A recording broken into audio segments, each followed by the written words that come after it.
Okay, hey there, and welcome back to another guitar session with Jason Carey. Tonight I'm Jason Carey, and like every other Wednesday night at 9 p.m. Eastern Standard Time, I'm also Jason Carey. So welcome to the guitar session, and we hope to play a little guitar tonight. We're talking about Give It To Me Good.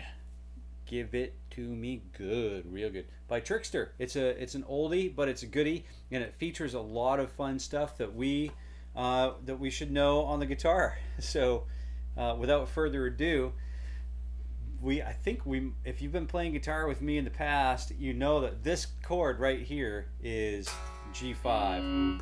Okay, so what we don't usually do is we don't usually tune down to E flat standard. So tonight we are going to do that, and we should probably talk briefly about E flat standard. So E flat standard is exactly the same thing, but not really, as E standard, all right, or concert pitch. So for the guitar, we are typically tuned to E, A, D, G, B, and E. Well, tonight we are tuned so that we can play along with the record for the recording. Trixter, you can find this all over the internet, and it's a really fun tune, and it's got some great guitar work that we are going to cover in detail tonight. So we don't want to miss it. So hang out, text it to your friends. It's an oldie but a goodie. It's part of that Forgotten Songs set list. If it's not already part of that Forgotten Songs playlist on your iPad, then go ahead and add it, or whatever you do if you're doing the Spotify thing.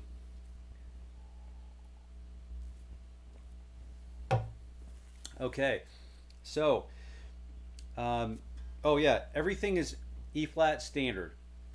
So everything that was E, A, D, G, B, and E before now is E flat, A flat, D flat, G flat, B flat, and E flat. Okay, so that's going to be a little bit of a challenge. So what we're going to do is just tune up. We'll start with a low E and A flat, actually, D flat,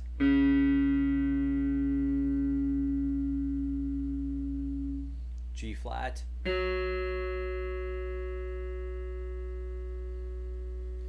B flat, and E flat. For those of you who remember the song, hopefully you're in tune, and we got in tune. I'm going to give you a few seconds to catch up. For those of us who remember that song, it starts with, I'm going to place my guitar not in the bridge position, but in the next switch over, which is basically these two pickups acting in parallel. Okay, they're acting together. This would be my middle pickup. This would be my neck and my middle pickup, and this would be just my neck pickup, which would be great for like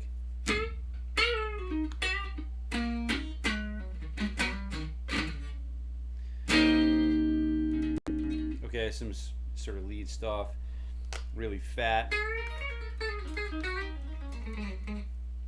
So we could use the neck pickup for some really, grindy stuff. But for now,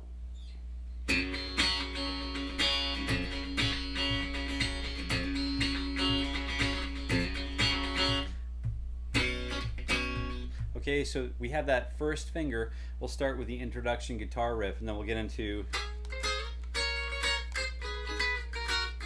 the little lead guitar line here shortly. But that first finger's on fret number 2 on the low E string, and we're going to pluck that low E string and hammer on to fret number 2, and we're basically hammering on to G5.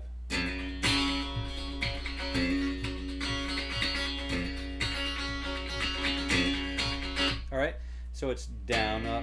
It's going to be a 16th note grid pattern, so we can count it like 1 E and 2 E and 3 E and 4 E and 1 E and 2 E and 4 E and 1 E.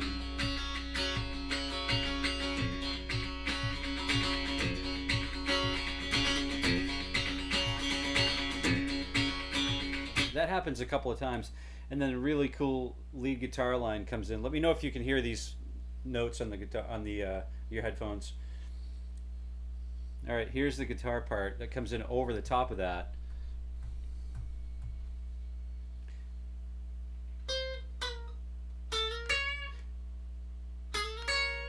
we've got a really cool country guitar line here that was part of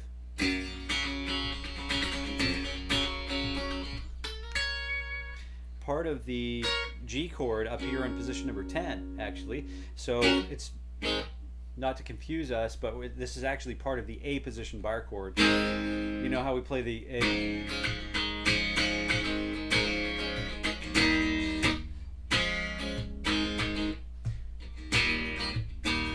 Okay, so that A chord, actually, if we use the third finger and we convert that to a bar chord, we can actually play it on fret number 10. So that's also the G chord, right? We're using the top part of that for this melodic ditty. Okay?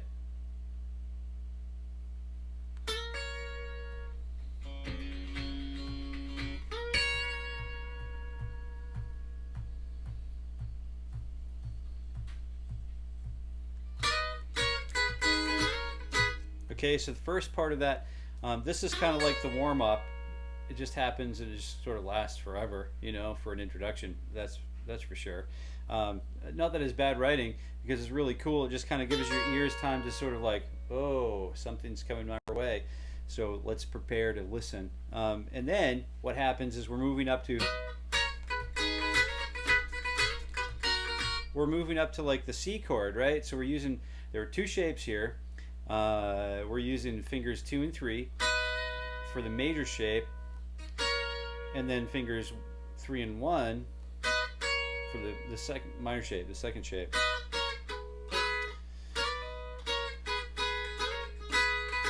So we can actually, when we slide, instead of using fingers, see Abby, instead of using fingers 1 and 3 to slide up to that major shape, that minor shape, we're going to actually hammer that second finger onto fret number 12 on the high E string. Okay, so let's just get that right. Are there any questions too? I've got to do a little bit of housekeeping right here, actually, while we're at it. So we want to make sure that you know there is a live chat, and so if you do have questions about any of this technical stuff that we're covering tonight, go ahead and hit the live chat, and we'd love to hear from you. Don't forget while you're at it to like, share, and subscribe. Give us a little less. We'd love that kind of thing. So without further ado, call in some friends too. Get some friends watching with us tonight. We'll have some fun. So here we go.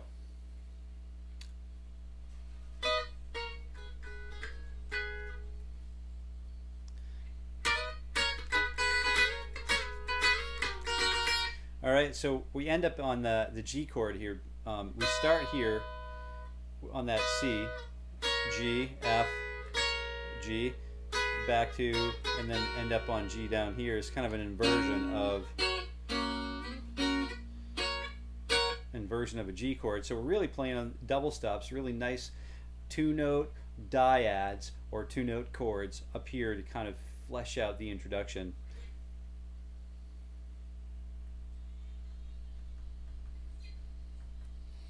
Then we go back to the, for the verse. When you go to that verse,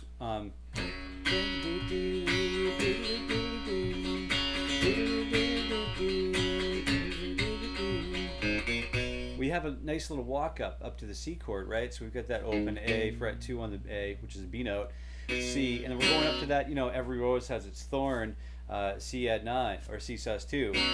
So we've got fret 3 on the A, choke out the D string, open G, and then fret 3 on the B string. Okay?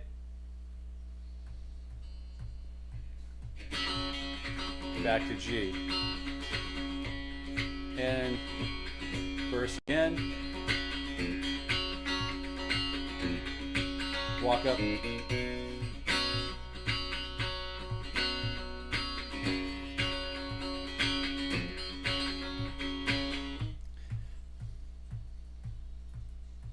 And the next part is sort of like the pre-chorus.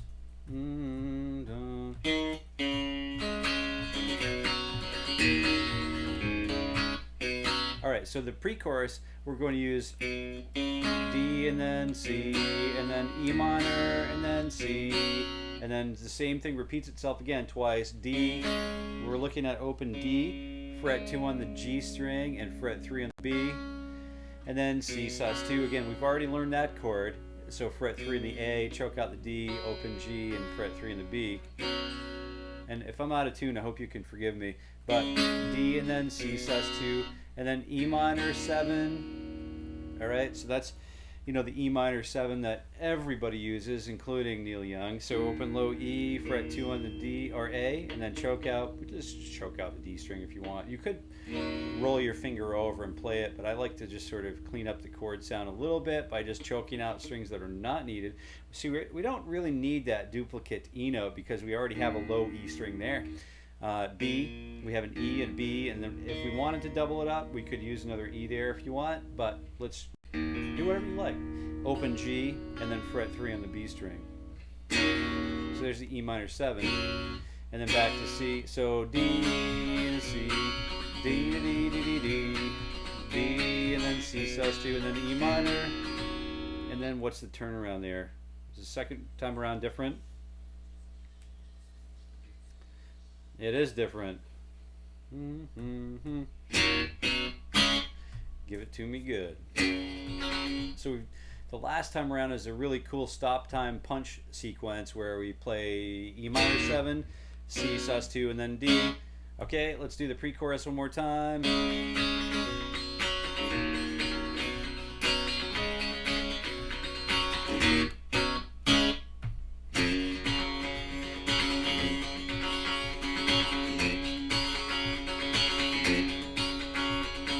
Okay.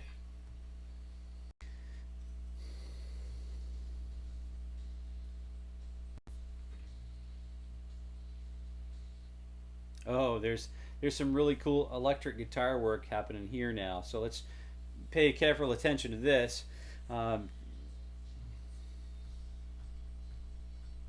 Here we come here.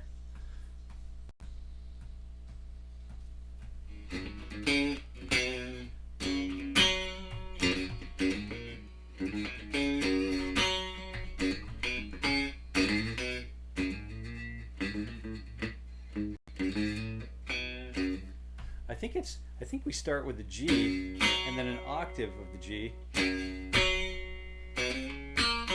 kind of like that. Simple.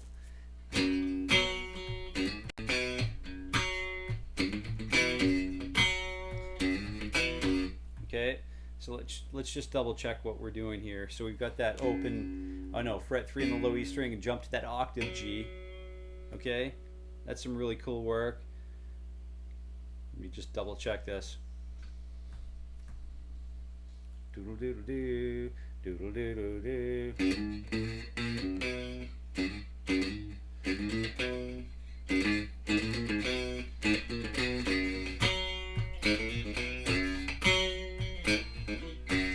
That actually could work out really well in the open position. So we could start with the open fret 3 of the low E string, and then that G string where there with your the G note there with your fourth finger, and then we could do that walk up to the C again. It's a little more complicated than the one that was in the verse. Okay, we're starting with the G octaves and then open A, walking up one fret at a time, or chromatically up to fret 2, open 1 2, and then back to open, and then up to back to open, and then leap up to fret number 3.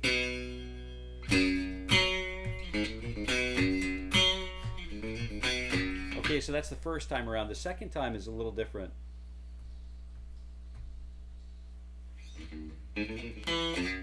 Okay, so the second time is a little different. So we've got that octave, and then we'll just say we're doing the same filler material between the root note and the octave, and then that C note, and then instead of playing C there on the A string, we'll just play F on the D string, fret number 3. Okay?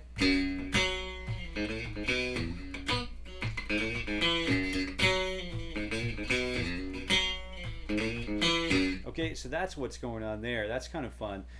The picking sequence there is going to be discussed right after this quick message. So don't forget to like, share, and subscribe our material, and tell all of your friendlies, your guitar friendlies, that we do this every Wednesday night at 9 p.m. Eastern Standard Time, and these sequences are just getting to be more and more fun. We're getting more interactivity with our friends, and we're picking up more and more momentum as we go. So we are going to keep this steamboat heading forward, and hopefully we'll cross the void to something really fun. It'll just keep getting more and more fun. So don't forget, like, share, subscribe. We do have a Facebook account that we're going to start developing, working on. I think it's facebook.com/ I think it's Jason Carey Logic, but I think you'll find me over there somewhere. It's kind of a cool image. I think you'll see that image. It's kind of a memorable image. You can also find us at jasonjcarey.com. And if you don't have any questions, we'll just keep moving forward, okay?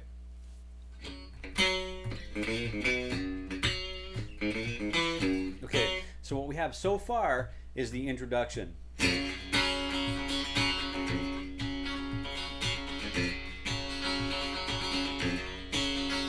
Okay, and then we have that warm-up lick that just kind of hangs out there for a long time until we get ready to do this other dyadic lick. And it's something like that. Okay, so we're using fingers 2 and 3, fingers 3 and 1, fingers 3 and 1, and fingers 2 and 1 when we get back to that G. And then we get to the verse. We're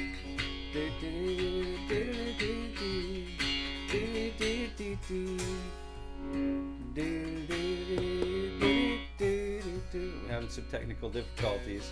Back to C, and then back to G, and G again, and then the verse happens twice. After the second time through the verse, we'll start on D, and then C sus2, and then E minor 7, and then D flat, C sus2, and then D, and then C, and then punch time, back to G5.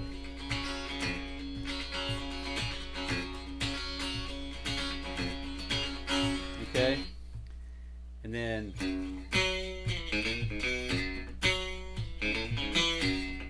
all right, so we have that much this far. If you don't have any other questions, I think what I'm going to do is carry on.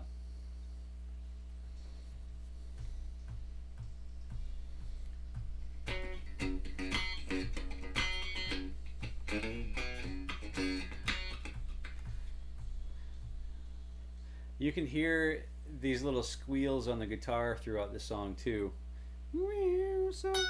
So he doesn't actually play that note and just go, hey, look, I played that note. He just kind of approaches that tone during the second verse. He approaches that tone from under a whole step underneath the goal tone. So instead of playing 15, 17, 19, 20 on the B string, he's the guitar players just kind of dropped back to fret number 18 and pluck fret 18, and then rise up to sound like fret number 20. And so if you play fret 20 to begin with, that gives us a reference pitch, okay? And then we play this 18 coming in underneath it, but then we can remember this sound and bend that tone, the equivalent of a whole step, up to sound like fret number 20. Okay, so that's a great way to just sort of have some fun with that. So the verse is ripping along.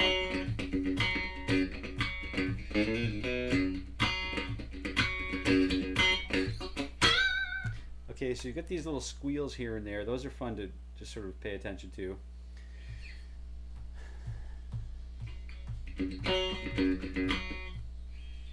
There's another cool lick that's kind of like ending this first time around, the second verse,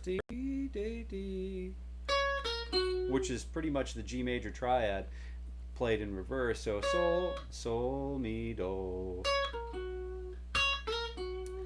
So that's kind of like You could play fret number 15 on the B, fret number 12 on the B, and fret number 12 on the G string. But, you know, I don't know if that's exactly what we want to do.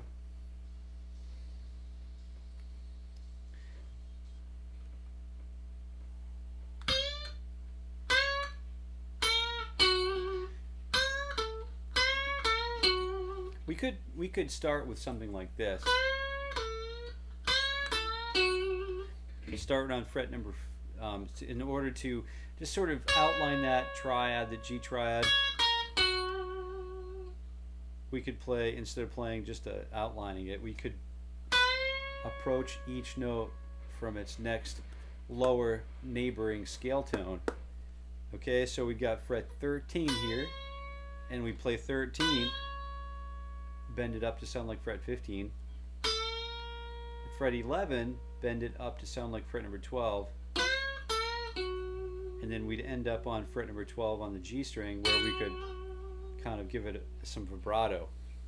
So there, again, there are these really cool fills that we can place into songs like this. We talked about G major chord and how it can be inverted. Those are good things to know.